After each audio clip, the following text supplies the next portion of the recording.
Good morning. It's another beautiful day here in the Philippines, in Nomacan, Tigbawan, Iloilo, Panay Island. So I decided I'd come over and try to dry fit some of the parts for this turbocharger on this truck. So here's what I've got so far. So I was looking at this here. You see I got a couple of the U-turn pipes laying there right now. So I definitely have enough room with this 2-inch body lift to put this underneath here. Here is the intercooler that I bought right here. I didn't want to get one too short. I felt like it would just defeat the whole purpose. I would just get very minimum cooling. I wanted a little bit more, even if it took a little bit more piping to do it.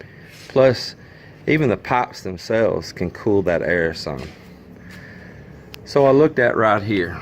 It's had a little ingenious work that's going to be removed from this truck. It was already here when I bought it. Someone added an additional overflow tank. This is the original one here.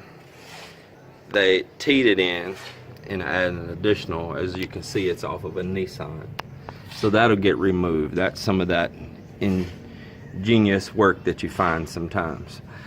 Then I was looking at this. You have your air intake going into the turbocharger. It spools up, compresses it. I'm telling this for the people that don't know much on these. In fact, let me go here and show you better.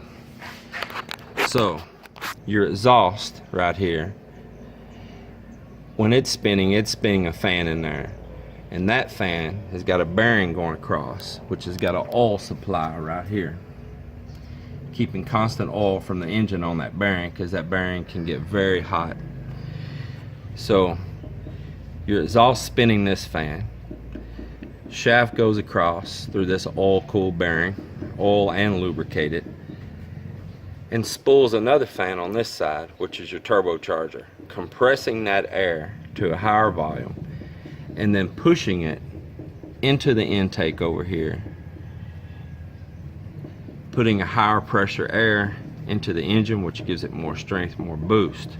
So between this point and that point, that's where you want your intercooler, right in between here, from here to there, not over here. This is just your air intake side. So I looked at this area here. I have a lot of room here. I looked at this area, but that's where my oil fill is. That's where my oil check is. Not a good spot for it.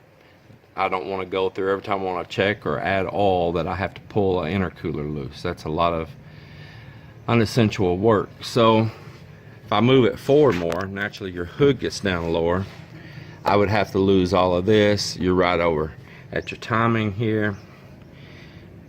Not a good spot, and I don't have much height in this area. Now let's go back here to the front. The reason I do not want to put this intercooler down in this front is because I'm looking at cooling off this engine and the air. Yeah, so I can increase the boost maybe just a little bit, but also so when I'm getting these hard pulls in these mountains in this hot tropical country, I'm not heating this thing up. You're limited on radiator capacity. So if I put it anywhere down here that the heat that's exchanging off of this is going to pass across to my radiator, it's going to bring more hot air into my radiator, and that's kind of defeating my purpose. So if I put it down low, as I've seen some people do, the cement in this country on the roads everywhere gets so hot, and you'll have that heat radiating up. If I get stuck in traffic in the city, moving slow, all the hot cars, all the hot roads, I'm going to get a heat up. I've already experienced it with both my vehicles. You're shutting ACs off, and man, it's just a tough situation. So I don't want to put it down near that hot zone towards the ground. So as I seen Toyota do on some of their later model ones, they would put it up here in this top area. They made a large, more square or larger rectangle area there. Another thing you want to be sure and do is when you put these boots, different ones on, These are very strong clamps. The reason they're so broad and all these pieces here, when you put these boots on, or these clamps, these are very strong, tight sealing clamps. And the reason you have to make sure those are sealed so tight is this is compressed air in this. That turbocharger is compressing that air. Any leak around these, no matter how small, you're losing the pressure of your turbocharger. You have to make sure these are sealed completely tight. No leaks, not a small one, or you've just killed the whole purpose of your turbocharger. You'll lose performance instead of gaining any performance. So it is an absolute must that these boots are in good condition. Try to buy quality boots if you can. It's a toss-up out there. You find these things now, you don't know how good they really are. I suggest sometimes if you're running higher pressure, some of these boots, carry spares. If you're going to go out and really treat it hard, carry spares, because what I've noticed more than anything is people end up blowing these boots out. They'll turn that turbocharger up underneath that high pressure, a boot will fail. So it's smart to have extras if you know one that may be the one that would fail on you. So that's another thing to look at while you're putting all this together. Be sure to try to have quality boots and clamp those tight. Make sure they fit properly and clamp them tight.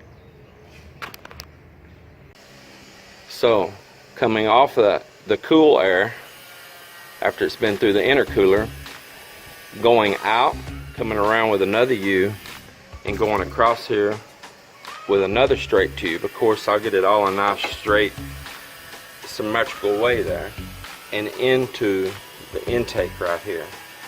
And I have a adapter for that already that I purchased. It's here somewhere, that I can adapt that size to the size of this tubing right here. This will be removed, and I may remove this original air tube here as well. So I think that's gonna be the answer right there. Y'all tell me what you think. Appreciate it. If you would, like, comment, share, and subscribe. Thank you very much.